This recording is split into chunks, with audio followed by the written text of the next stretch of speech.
Hi friends, ఈరోజు నేను ఒక కొత్త స్టోరీతో మీ ముందుకు వచ్చాను. ప్లీజ్ లైక్ చేసి, షేర్ చేసి, సబ్స్క్రైబ్ చేసుకోండి. అమ్మా అన్న పిలుపుతో ఉలిక్కిపడి ఇహలోకానికి వచ్చిన సావిత్రి చటుక్కున కన్నీళ్లు తుడుచుకొని వెనక్కి తిరిగింది. గుమ్మంలో కూతురు కవిత 20 ఏళ్ల ప్రాయంలో యవ్వనం తెచ్చిన మెరుపులతో నిగారింపుగా, నూతన వధువు అలంకరణలలో నిండుగా, కనుల పండువగా ఉంది. కూతుర్ని కనులారా చూసుకొని మురిసిపోయింది ఆమె. అంతలోనే కళ్ళల్లో నీళ్లు సుళ్లుతిరిగాయి. అమ్మా అంటూ ఒక్క ఉరుకున వచ్చి తల్లి కౌగిట్లో వాలిపోయింది కవిత. తల్లి కూతుళ్ల ప్రేమాభిమానాల పరిస్వంగనలో వారి భుజాలు తడిసి ముద్దవుతుంటే అప్రయత్నంగా గతం తాలూకు చిత్రాలు సావిత్రి మనోఫలకంపైన కదలాడాయి. 8వ తరగతి వరకు చదువుకున్న సావిత్రి కట్నం ఇచ్చుకోలేని కారణంగా రెండో పెళ్లివాడికి భార్య అయ్యింది. భర్త శివాజీకి 32 ఏళ్లు ఉంటాయి. ఆమె కంటే దాదాపు 10 ఏళ్లు పెద్దవాడు. ఆటో రిక్షా నడుపుతుంటాడు. రెండవ కాన్పులో మొదటి భార్య చనిపోవడంతో పిల్లల కోసమని మళ్ళీ పెళ్లి చేసుకున్నాడు. మొదటి భార్యకు ఇద్దరు ఆడపిల్లలే. సావిత్రి పెళ్లినాటికి పెద్దపిల్ల సరితకు 4 ఏళ్లయితే చిన్నపిల్ల కవిత 6 ఏళ్లది. సవతి తల్లి అంటే సామాన్యంగా ఉండే భయాలకు భిన్నంగా సావిత్రి పిల్లలిద్దర్నీ కన్న తల్లి కంటే ఎక్కువ ప్రేమాభిమానాలతో సాకుతుండేది. ఓ రోజున కవితను అరుగుపైన కూర్చోపెట్టి పని చేసుకుంటోంది సావిత్రి. అది ఇత్తరుగుల ఇల్లు. చంటిది ఆడుకుంటూ మెట్ల మీదుగా దొర్లుకుంటూ కింద పడిపోయింది. అది చూసి సావిత్రి పరిగెత్తుకు వచ్చింది. పిల్ల ఏడవడం లేదు. అచేతనంగా పడి ఉంది.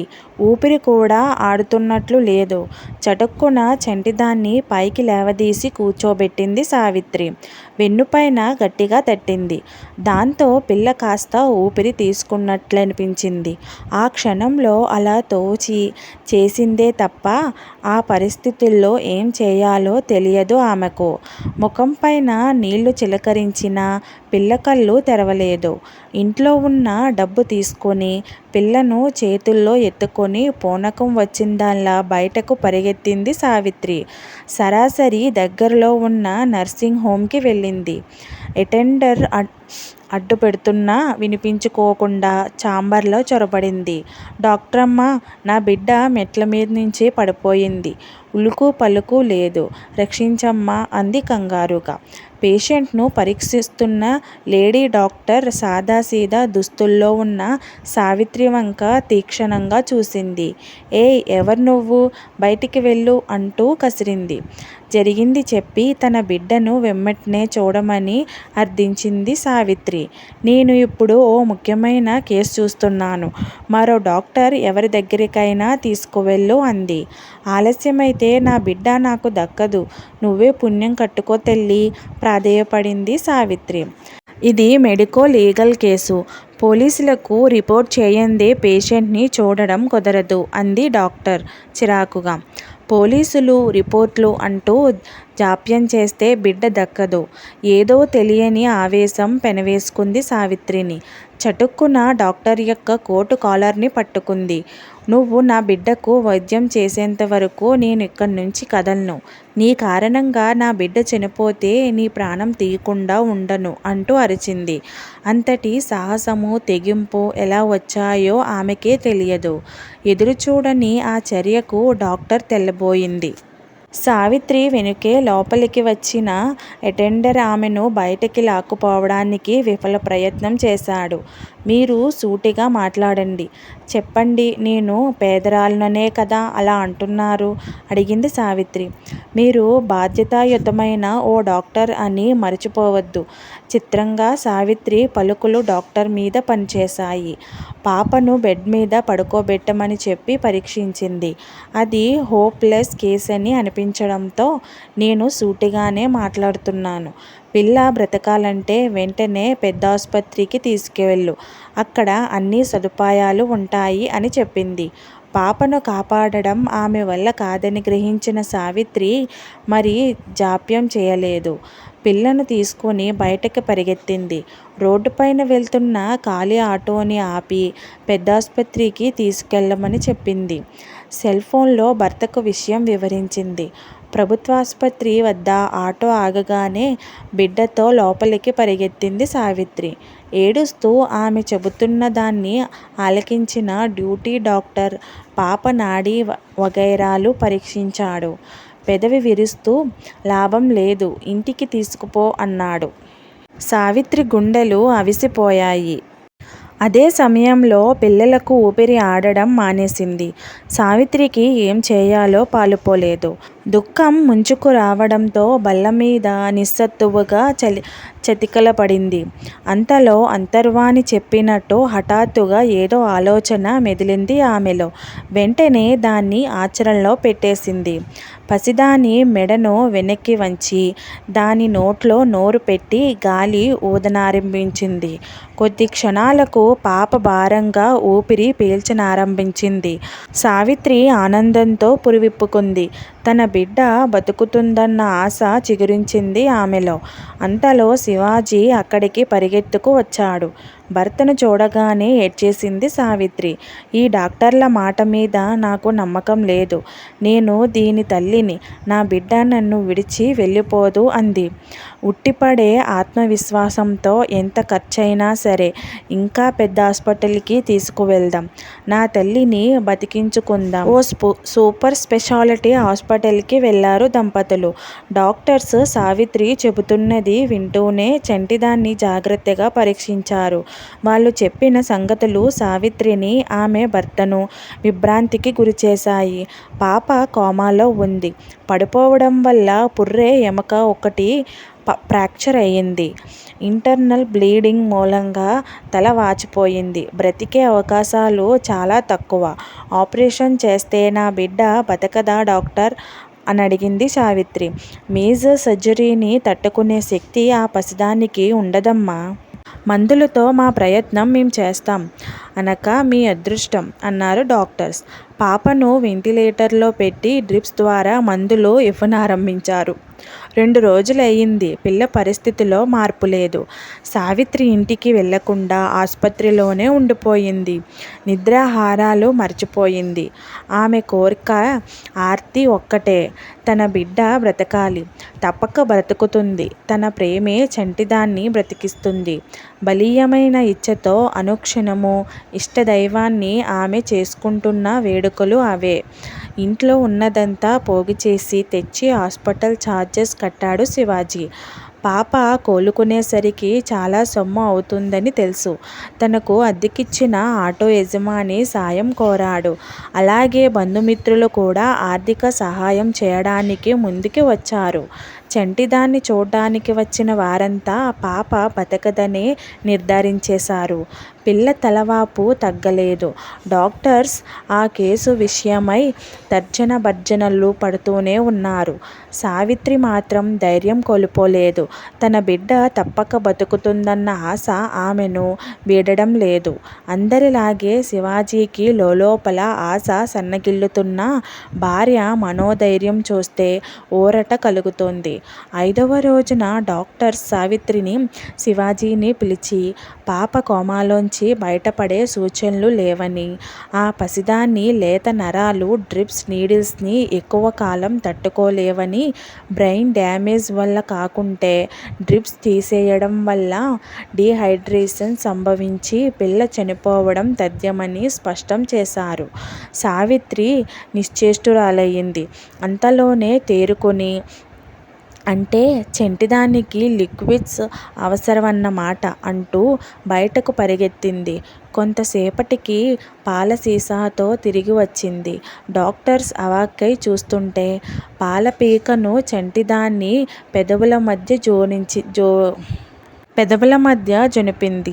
కొన్ని సెకన్ల అనంతరం చిత్రంగా పాపలో సన్నటి కంపన కలిగింది.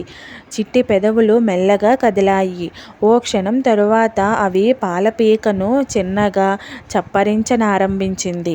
కోమాలో ఉన్న పిల్ల బాటిల్తో పాటు త్రాగుతోంది. ఆ అద్భుతానికి డాక్టర్స్ చిత్తరువులయ్యారు.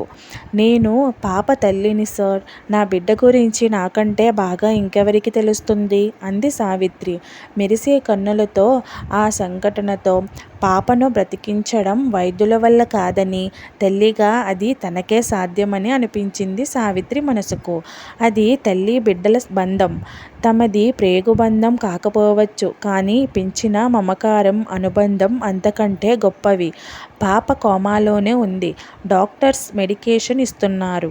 ఆ స్థితిలోనే ఫీడింగ్ బాటిల్ ద్వారా పాలు త్రాగుతోంది. అంతకంటే అద్భుతం. పాప తలవాపు తగ్గి నార్మల్ సైజుకి వచ్చేసింది. వైద్యులు ఇక చేయగలిగింది ఏమీ లేదన్న విషయం తెల్లమైపోయింది. పాపను ఇంటికి తీసుకుపోయి తన ప్రయత్నాలు తాను చేయాలనుకుంది. ఈ స్థితిలో పిల్లని ఆసుపత్రి నుండి కదిలించడం సాహసమే అవుతుంది. జాగ్రత్త అన్నారంతా. శివాజీకి మాత్రం భార్య జడ్జిమెంట్ పట్ల విశ్వాసం ఉంది. డాక్టర్స్ మందులు రాసిచ్చి సూచనలిచ్చారు. సానుభూతితో హాస్పిటల్ ఛార్జెస్లో కొంత రాయితీ ఇచ్చింది. అప్పు చేసి తెచ్చిన సొమ్ముతో బిల్ కట్టేశాడు శివాజీ. చిన్నారి కవితను ఇంటికి తీసుకొచ్చేశారు. సావిత్రి కవిత గొడవలో పడి సరితను సరిగ్గా చూసుకోవడం వీలుపడడం లేదు. అందువల్ల సావిత్రి తల్లిని తీసుకొచ్చి పెట్టాడు శివాజీ. ఓ పక్క సరితను, మరో పక్క ఇంటిని చక్కబెట్టుకోసాగింది ఆవిడ. సరిత బిక్కుబిక్కుమంటూ అమ్మమ్మ కొంగు పట్టుకొని వదలడం లేదు. శివాజీ రేయింబవళ్ళు ఆటో నడపడం ఆరంభించాడు. లేకుంటే అటు అప్పులు తీరవు, ఇటు ఇల్లు గడవదు. మరి సావిత్రికి కవితే లోకమైపోయింది. కొద్ది నెలలలో దాని 2వ పుట్టినరోజు రాబోతుంది. అప్పటికి అది కోమాలోంచి బయటపడాలి. అందుకు తాను ఏదో ఒకటి చేయాలి. తానే చేయాలి. రేయింబవళ్ళు పాపనే అంటిపెట్టుకుని ఉండేది. టైం ప్రకారం పాలు పట్టించేది. పడుకుని ఉండడం వల్ల వీపంతా పుళ్ళు పడకుండా పిల్లను తరచూ అటూ ఇటూ ఒత్తిగిల చేసేది. శానిటైజర్తో ఒళ్ళంతా తుడిచేది. నిరంతరము ఆమె మెదిలో తలంపు ఒకటే, పాపను కోమాలోంచి బయటకు తేవాలి. కోమా అంటే గాఢ నిద్ర. ఆ నిద్రను చెడగొట్టాలంటే ఏం చేయాలని తీవ్రంగా ఆలోచించేది. పాపకు అర్థమైనా లేకున్నా దాంతో ఏదో ఒకటి మాట్లాడసాగింది. ఏవేవో ఊసులు చెప్పేది, కథలు చెప్పేది, పాటలు పాడి వినిపించేది. ఓ తల్లి పసిబిడ్డతో ఏమేమి చేస్తుందో అవన్నీ చేసేది. ఆ విధంగా పిల్ల శాశ్వత నిద్రలోకి జారుకోకుండా చూడాలన్నది ఆమె ఆలోచన. నిద్రాహారాలు లేక చిక్కి సల్కమైన కూతుర్ని చూసి సావిత్రి తల్లి భయపడేది. కానీ తన ఆరోగ్యం గురించి సావిత్రికి బెంగలేదు. చంటిదాన్ని కోమాలోంచి బయట పడేయడమే ఆమె ఏకైక ధ్యేయం. అప్పుడప్పుడు అపరాధ భావన ఆమె మదిని కలిచివేస్తుండేది. ఆ రోజు తాను పిల్లను అరుగుమీద కూర్చుండబెట్టకపోయుంటే దానికి ఆ దుస్థితి సంభవించేది కాదు కదా అని. అలాంటి పిచ్చి పిచ్చి ఆలోచనలతో బుర్ర పాడు చేసుకోకు, అంతా విధి లీల అంటూ భార్యను మందలించేవాడు శివాజీ. ఓ రోజు రాత్రి పున్నమి వెన్నెల పుడమిని ప్రకాశింపజేస్తుంది. చల్లటి గాలి కూడా వీస్తోంది. మనసు శరీరము అలసిపోయిన సావిత్రికి చానాళ్ళ తరువాత కాసేపు బయట తిరిగి రావాలనిపించింది. పాపను తల్లి దగ్గర కూర్చోపెట్టి బయటకు వెళ్ళింది. కానీ పాపను విడిచి ఎక్కువసేపు ఉండలేకపోయింది. కూతురు తిరిగి రాగానే నువ్వు వెళ్ళిన కొద్దిసేపటికే చంటిది 2-3 సార్లు అమ్మా అన్నట్టు అనిపించేదే నాకు అంటూ తల్లి ఎక్సైటెడ్గా చెబుతుంటే అవాక్కై చూసింది సావిత్రి. అవునమ్మా, 24 గంటలు దీన్నే అంటిపెట్టుకుని ఉంటున్నావు కదా. నువ్వు కనిపించకపోయేసరికి నువ్వు దగ్గర లేవన్న సంగతి గుర్తించి పిలిచి ఉంటుంది అందావిడ మళ్ళీ. ఒక్క ఉరుకులో పాప దగ్గరికి వెళ్ళి నోటి దగ్గర చెవి పెట్టింది సావిత్రి. అమ్మా అమ్మా అంటున్న చిట్టి స్వరం అతి మెల్లగా వినవచ్చింది. అంతే ఆనందం పట్టలేక బోరున ఏడ్చేసింది సావిత్రి. పాప మనుషుల్ని గుర్తుపడుతోంది, మాట్లాడుతోంది. దానికిక ప్రాణభయం లేదు అన్న తలంపు ఏనుగంత బలాన్ని ఇచ్చింది. పాపతో ఇంటరాక్షన్ని మరింత ముమ్మరం చేసింది. 2-3 రోజుల్లో తల్లి పలుకులు తనకి అర్థమవుతున్నాయన్నట్టు కన్నులు తెరవలేకపోయినా పెదవులు కదిపేది పాప. మరో 5 రోజులకు కనురెప్పలు మెల్లగా కదలనారంభించాయి. చివరికి ఓ రోజున కనులు తెరిచింది. కోమాలో నుంచి బయటపడింది. ఆ తరువాత మెల్లగా లేచి కూర్చోవడం, నిలుచోవడం, తప్పటడుగులు వేయడం ఆరంభించింది. కవిత 2వ పుట్టినరోజున సంబరంగా చేసుకున్నారు. పాపను తీసుకొని హాస్పిటల్కి వెళ్లారు దంపతులు. డాక్టర్స్ పాపను చూసి అవాక్కయ్యారు. ఆ పిల్ల రికవరీకి సావిత్రి అవలంబించిన పద్ధతులను గూర్చి శివాజీ వివరిస్తుంటే అప్రతిభులయ్యారు. సాయం లేకుండానే అలా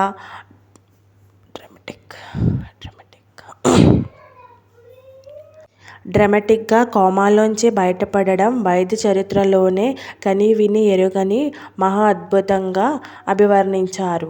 కవిత కోమాలోంచి బయటపడ్డ ప్రమాదానికి ముందు నేర్చుకున్న విషయాలన్నీ మరిచిపోవడమే కాక నడకలో కూడా స్వల్ప తేడా గమనించినట్టు చెప్పింది సావిత్రి.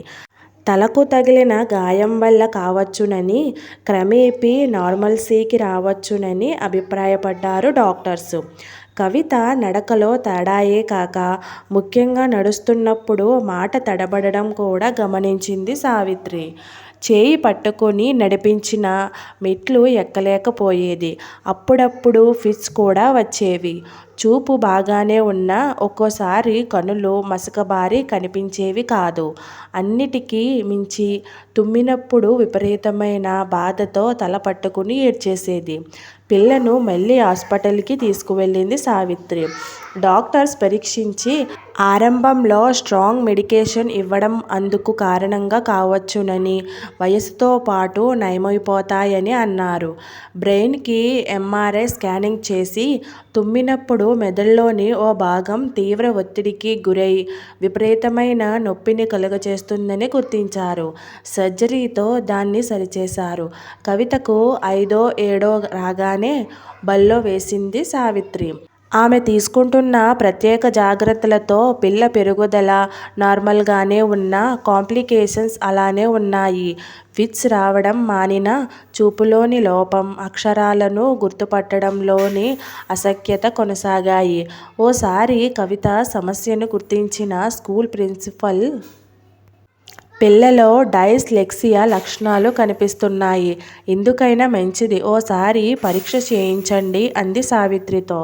సంబంధిత మెడికల్ సెంటర్కి కవితను తీసుకువెళ్ళింది సావిత్రి. అక్కడ పరీక్షలు జరిపి ఆ పిల్ల డైస్లెక్సియాతో బాధపడుతున్నట్టు నిర్ధారణ చేశారు. అలాంటి పిల్లల కోసమే నడిపే ఓ ప్రత్యేక స్కూల్లో చేర్పించమని సలహా ఇచ్చారు. కవితను ఆ స్కూల్లో చేర్పించింది సావిత్రి. కానీ కొద్ది రోజులు అయ్యేటప్పటికీ సమస్య జటిలమైనట్టు అనిపించింది. పిల్ల క్లాసులో సరిగ్గా ఉండలేదన్న ఫిర్యాదులు అందుతున్నాయి. హైపర్ యాక్టివ్ కావడమే కాక బడంటే భయపడుతోంది. పుస్తకాలంటే ఎలర్జీని పెంచుతుంది. మానసిక వికలాంగులకైన పిల్లల కోసం నడిపే బడి అది. తన కూతురు మానసిక వికలాంగిని కాదు, అందుకే ఆ వాతావరణంలో ఇమడలేకపోతుంది అనుకుంది సావిత్రి. అడపాదడపా తలెత్తే చూపు సమస్య, అక్షరాల గుర్తింపు సమస్య తప్పితే కవిత నార్మల్ చైల్డ్. తైలమర్దనాలు, ఎక్సర్సైజులతో నడక సమస్య చాలా మాటుకు నయమైంది. కవితను బడి మాన్పించేసింది సావిత్రి. ఇంటి దగ్గరే ఆటపాటలతో, కథలతో, బొమ్మల పుస్తకాలతో మెల్లగా చదువు చెప్పసాగింది. ఉదయం నీరెండలో త్రిప్పేది. సాయంత్రం పార్కులో త్రిప్పి తీసుకువచ్చేది. మొక్కలు, పక్షులు, జంతువులను చూపించి వాటి గురించి వివరించేది. ప్రకృతి గురించి చెప్పేది. ఆ విధంగా 12 ఏళ్ల వయసు వచ్చేసరికి కవిత చక్కని బొమ్మలు గీయడం, వాటికి రంగులు వేయడం నేర్చుకుంది. వంట చేయడం కుట్టడమే కాక అల్లికలు, కుట్టు పనులు నేర్చుకుంది. చూపు సమస్య చాలా మటుకు నయమైంది. చదవడం, రాయడం మాత్రం అంతంత మాత్రమేగా మిగిలిపోయాయి. మెడికల్ చెకప్ కోసం హాస్పిటల్కి తీసుకెళ్తే కవిత రికవరీ చూసి డాక్టర్స్ అబ్బురపడ్డారు. 16 ఏళ్లకు బంగారు బొమ్మలా తయారయింది కవిత. తల్లంటే పిచ్చి ప్రేమ. సరితకు డిగ్రీ చదువుతుండగానే పెళ్లి చేసేశారు. ఆ పిల్ల పెళ్లైన 6 ఏళ్లకే శివాజీ ఓ రోడ్డు ప్రమాదంలో మరణించడం జరిగింది. భర్త అకాల మరణం సావిత్రికి ఆశని పాతమే అయినా కవిత కోసం గుండె రాయి చేసుకుంది. ఇంటి దగ్గరే తనకు చేతనైన చిన్న ఫాస్ట్ ఫుడ్ అంగడి పెట్టుకుంది. కవిత వంట పనిలో తల్లికి సహాయం చేసేది. ఏడాది తరువాత కవితను వెతుక్కుంటూ పెళ్లి సంబంధం వచ్చింది. కుర్రాడు సాఫ్ట్వేర్ కంపెనీలో పనిచేస్తున్నాడు. ఆస్తిపరులు. ఎప్పుడో ఎక్కడో కవితను చూశాడట. ఆ పిల్లనే పెళ్లాడతానన్నాడు. వివరాలు తెలుసుకొని తల్లిదండ్రులతో ఇంటికి వచ్చాడు. పసితనంలో కవితకు జరిగిన ప్రమాదం గురించి, రికవరీకి ఆమె పడిన బాధల గురించి, ప్రమాదం ద్వారా ఆమె దాచకుండా వివరంగా వారికి చెప్పింది సావిత్రి. వైద్యుల్ని కాదని కోమాలో ఉన్న పిల్లని ఇంటికి తెచ్చుకుని చాలా సాహసమే చేశావమ్మా. ఏమాత్రం అటు ఇటు అయినా సవతి తల్లి మూలాన పాపను నిర్లక్ష్యం చేశావన్న అపవాదును మోయవలసి వచ్చేది నువ్వు అన్నారు వాళ్ళు ఆనందిస్తూ. అలనాటి సావిత్రి యముణ్ణి ఎదిరించి భర్త ప్రాణాలు కాపాడితే ఈ సావిత్రి విధిని ధిక్కరించి కూతుర్ని బ్రతికించుకుందన్నమాట. కట్నం తీసుకోకపోవడమే కాక పెళ్లి కూడా సొంత ఖర్చుతోనే జరిపించారు వాళ్ళు. అలాంటి మంచి కుటుంబంలోకి వెళ్తున్నందుకు కూతురి అదృష్టానికి మురిసిపోయింది సావిత్రి. వివాహతంతు ముగిసింది. అంపకాల పర్వం మొదలైంది. డాక్టర్స్ బతకదని కొట్టిపారేసిన తన చిన్నారి ఇప్పుడు పెళ్లికూతురుగా కనుల పండుగ చేస్తుంటే సావిత్రి ఆనందం పట్టలేకపోయింది.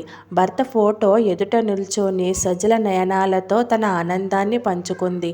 కూతురు వెళ్ళిపోతుంటే తన శరీరంలోని ముఖ్య భాగం ఏదో దూరమవుతున్నట్టు ఆక్రోశించింది ఆమె. అమ్మా అంటూ తల్లిని చుట్టుకుపోయింది కవిత. నువ్విక్కడ ఒక్కదానివి ఎలా ఉంటావమ్మా అంటుంటే ఇరువురి కళ్ళమ్మట నీళ్లు జలజల రాలాయి. పిచ్చి తల్లి, నన్ను చూడ్డానికి అక్కలాగే నువ్వు అప్పుడప్పుడు వస్తుంటావు కదా అంది సావిత్రి. పెద్ద కూతురు వచ్చి తల్లి కన్నీటిని తుడిచింది. నీకు అమ్మను చూడాలనిపించినప్పుడల్లా వద్దువుగాన్లే బంగారు అన్నాడు కవిత భర్త అనునయంగా. కారు వెళుతుంటే కన్నీటితో చేయి ఊపింది కవిత. సజల నయనాలతో తాను చేయి ఊపింది సావిత్రి. ఆ నీటి తెరలలో దాగుడు మూతలు ఆడుతూ అమ్మా ఇక్క అంటూ చేయి ఊపే చిన్నారి కవితే కనిపించింది ఆమెకు.